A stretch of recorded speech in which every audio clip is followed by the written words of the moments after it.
여러분 안녕하세요. 따끈따끈한 아침밥 배달입니다.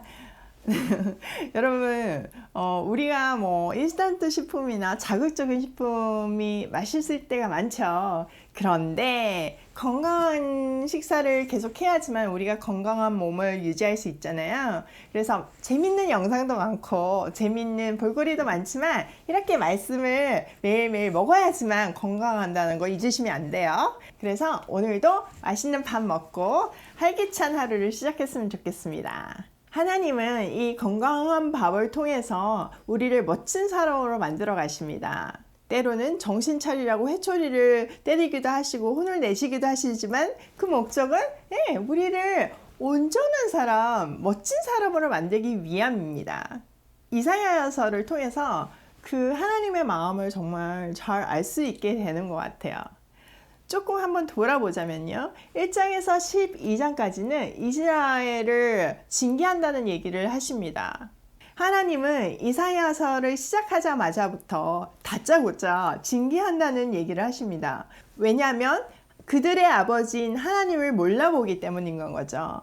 그러면서 내가 왜 징계하는지, 내가 어떤 아버지인지를 가르쳐 주시는데 13장부터 23장까지 열방의 심판을 통해서 나는 창조주이시며 역사를 주관하는 그 위대한 하나님이다. 이 얘기를 하시는 겁니다. 그리고 24장부터 27장까지는 종말의 그림을, 큰 완성된 그림을 보여주는데요. 23장은 심판에 대해서, 그리고 24장에서부터 27장까지는 완성된 새 나라와 천국 잔치를 말씀하십니다. 그리고 28장부터 35장까지는 다시 심판의 메시지를 이어가시거든요. 심판을 통해서 완성된 그림을 보여주는 것이 24장부터 27장 이야기인 건 거예요. 여러분 혹시 퍼즐 해보신 적 있으신가요? 저는 어릴 때 퍼즐을 너무너무 좋아했어요. 근데 진짜 뭐 엄청난 피스의 퍼즐들이 있잖아요. 그런 거를 해봤는데 할 때 파이널 그림을 보고 시작하는 거랑 보지 않고 시작하는 거랑은 천지 차이가 납니다. 우리 인생도 마찬가지예요. 우리의 마지막 날, 우리의 마지막 그림을 알고 보고 가는 거하고 그렇지 않는 거하고는 차원이 틀린 인생을 살 수밖에 없는 건 거죠. 그 그림 한번 들어가서 볼까요? 자, 27장 1절. 그날에 여호와께서 그의 견고하고 크고 강한 칼로 날렘뱀 리어야단 곧 꼬불꼬불한 뱀 리어야단을 벌하시며 바다에 있는 용을 죽이시리라 이렇게 얘기하십니다. 견고하고 크고 강한 칼로 뭘 죽이신다고요? 뱀, 리어야단, 용을 죽이신대요. 도대체 이 세 동물은 뭔가 뭐 이런 생각이 들잖아요. 근데 거기에 집중할 필요가 없습니다. 그것들에게 특별한 의미가 있다기보다는 고대 근동 지방 사람들에게 악의 상징으로 사용되던 동물이기 때문에 이해를 돕기 위해서 이사야가 그 이미지를 사용하는 것 뿐이에요. 하나님은 그들이 상상하는 모든 악한 세력들을 그날에 죽이신다는 이야기가 이 이야기인 거죠. 자, 2절. 그날에 너희는 아름다운 포도원을 두고 노래를 부를지어다. 이렇게 얘기하고 있습니다. 자, 5장에 포도원이 나와요. 그런데 그 포도원은 어떻게 됐어요? 네, 엄청 하나님이 정성 들여서 씨도 주고 뭐 좋은 땅도 줬는데 들포도를 맺었어요. 완전 황당하신 건 거죠.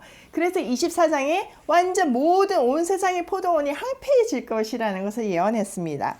그런데 지금 여기에서는 아름다운 포도원을 두고 노래를 부를지어다 이렇게 얘기하시는 거죠. 회복을 얘기하시는 겁니다. 자, 3절. 나 여호와는 포도원 지기가 되며 때때로 물을 주며 밤낮으로 간수하여 아무든지 이를 해치지 못하게 하리로다 이렇게 얘기하고 있습니다. 하나님이 친히 포도원 지기가 되어서 때때로 물을 주고 밤에도 이렇게 다 보호하셔서 아무런 침입도 당하지 않게 완벽하게 보호하시겠다 이렇게 얘기를 하시는 겁니다. 나는 포도원에 대하여 노함이 없나니 찔레와 가시가 나를 대적하여 싸운다 하자 내가 그것을 밟고 모아 불사르리라 이렇게 얘기해요. 하나님께서 더 이상 포도원에 대한 노함이 없대요. 그냥 사랑만 가득한 거죠. 예, 그런데 찔레와 가시, 대적하는 모든 것들을 다 불사른다는 겁니다. 5절, 그리하지 아니하면 내 힘을 의지하고 나와 하친하며 나와 하친할 것이니라. 이렇게 얘기하고 있어요. 비록 그들이 하나님을 대적했지만 만약에 회개하고 하나님을 의지하면서 하나님께 돌아오면 그들을 다 품으시겠다는 거예요. 화친 두 번이나 강조하죠. 이 말은 온 열방 모든 인류를 구원하실 것이라는 가능성을 열어두시는 겁니다. 자, 6절 볼게요. 후일에는 야곱의 뿌리가 박히며 이스라엘의 음이 돋고 꽃이 필 것이라. 그들이 그 결실로 지면을 채우리로다. 이렇게 얘기했어요. 뿌리, 그 잎사귀, 꽃, 그 식물의 모든 건 거잖아요. 나무의 모든 건 거잖아요. 그 모든 것을 하나님께서 기뻐하시고 그 열매를 사용하신다는 거예요. 어떻게? 온 지면에. 예, 이 이야기는 창세기 12장 3절 너로 인하여 모든 민족이 복을 받게 될 것이라는 것을 성취하는 이야기입니다. 7절 주께서 그 백성을 치셨던들 그 백성을 친 자들을 치신가 같았겠으며 백성이 죽임을 당하였던들 백성을 죽인 자가 죽임을 당한가 같았겠느냐. 하나님께서 몽둥이를 드셔가지고 백성들을 치셨어요. 그런데 진노의 도구로 사용하셨던 그 몽둥이를 치실 때하고는 차원이 틀리다는 건 거죠. 몽둥이는 완전히 심판하시겠지만 8절에 보면 하나님의 백성들은 살살 하셨다는 건 거예요. 자, 8절에 볼게요. 그 이야기가 있습니다.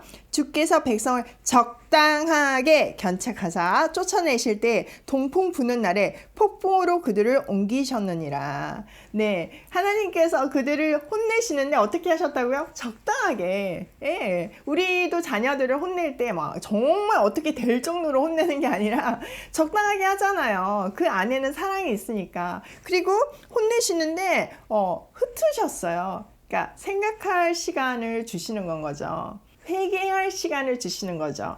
9절 야곱의 부리가 속함을 얻으며 그의 죄 없이함을 받을 결과는 이로 말미암나니 곧 그가 제단의 모든 돌을 부서진 햇돌 같게 하며 아세라와 태양상이 다시 서지 못하게 함에 있는 것이라. 이렇게 얘기하셔요.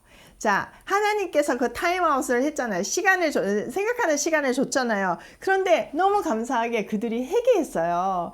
그 결과 어떤 행동을 한다고요? 모든 우상을 섬기던 제단을 다 부서뜨리고 아세라상, 태양상, 풍류와 다산을 상징하는 모든 우상들을 다시는 그들 옆에 두지 않는다는 건 거예요. 우상 때문에 심판하셨는데 그 심판하신 이유를 완전히 깨닫고 회개하고 다시는 그 길로 돌아서지 않았다는 겁니다. 10절 대저 견고한 성읍은 적막하고 거처가 항모하며 버림받아 강야 같은즉 송아지가 거기서 먹고 거기에 누우며 그 나무 가지를 먹어 없이하리라.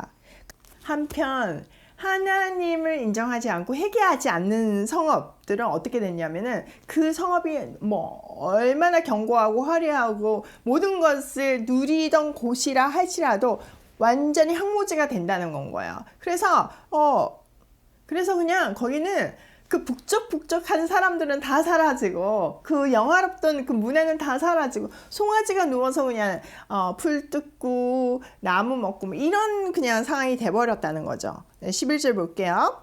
가지가 마르면 꺾이나니 여인들이 와서 그들을 불사를 것이라. 백성이 지각이 없으므로 그들을 지으신 이가 불쌍히 여기지 아니하시며 그들을 조성하신 이가 은혜를 베풀지 아니하시리라. 이렇게 얘기하셔요. 예. 아무도 가꾸지 않으니까 나무가지가 말라 비틀어지는 거죠. 그러면 그때 와서 여인들이 그걸 땔감으로 그냥 갖고 가는 그런 도시가 황폐한 도시가 돼버렸다는 거예요. 그렇게 된 이유는 뭐라고요? 백성이 지각이 없어서 하나님을 깨닫지 않아서. 그러니까 이스라엘은 지금 심판하신 이유를 깨닫고 회개했잖아요. 그래서 하나님을 여호와라고 인정하는 건 거잖아요. 인생의 주인으로 삼은 건 거잖아요. 근데 이 백성들은 그렇지 않다는 거예요. 여전히 회개하지 않고 하나님을 인정하지 않을 때 하나님은 그들에게 은혜를 베풀지 아니하시고 불쌍히 여기지도 아니하시고 완전하게 심판하신다는 것입니다. 자, 12절. 너희 이스라엘 자손들아, 그날에 여호와께서 창이라는 하수에서부터 애굽 시내에까지 가시를 떠는 것 같이 너희를 하나하나 모으시리라. 이렇게 얘기했어요.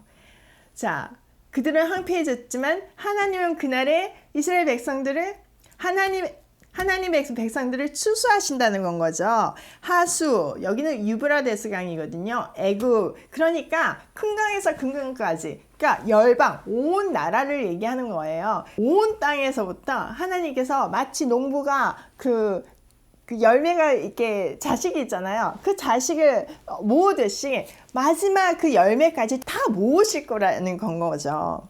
그래서 뭘 하나 13절 보세요. 그날에 큰 나팔을 불리니 아수르 땅에서 멸망하는 자들과 애굽 땅으로 쫓겨난 자들이 돌아와서 예루살렘 성산에서 여호와께 예배하리라. 그날에 여호와의 날을 알리는 큰 나팔이 울려 퍼지면 정말 아수르, 애굽, 그러니까 그들을 대적했던 나라들을 상징하는 건 거잖아요. 그래서 그 모든 나라에서 돌아와서 하나님께 예배하게 될 것이라는 겁니다.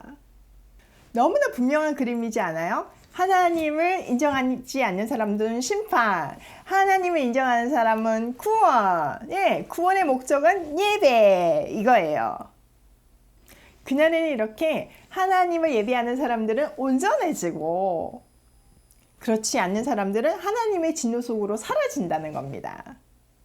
우리는 이 종말의 그림을 분명히 알고 하나님의 원리를 붙들면서 온전함으로 나아가야 돼요. 그 온전해지는 과정으로 하나님이 우리 삶을 허락하셨잖아요. 그래서 그 삶에 최선을 다하면서 살아갈 때 우리는 온전해지는 거거든요. 즉, 우리가 세상에서 빛과 소금의 역할을 감당할 때 바른 예배자가 되는 건 거예요. 여러분, 마지막 그림을 보고 나니까 좀 마음이 달라지지 않습니까? 하나님께서 그 온전해지는 프로그램을 우리에게 준비해 두셨다는데 익사이팅하지 않습니까? 한번 살아보고 싶지 않습니까? 비록 그게 녹록지 않고 힘들지라도 우리가 그것을 통과했을 때 아름다워지고 온전해지고 완벽해질 것을 생각하면 견딜 수 있는 건 거예요. 그 과정을 통해서 나만 온전해지고 살 수 있는 것이 아니라 그 과정을 지켜보는 모든 사람들에게 하나님을 증거하면서 그들도 온전해질 수 있는 기회를 주는 겁니다. 너무 가치 있지 않나요? 고난이 아닌 건 거예요. 하나님의 사랑이고 축복입니다. 오늘도 주신 이 따끈따끈하고 맛있는 27장 말씀을 붙들고 마지막 그림을 본 사람답게 나를 리셋하며 고우싱해요.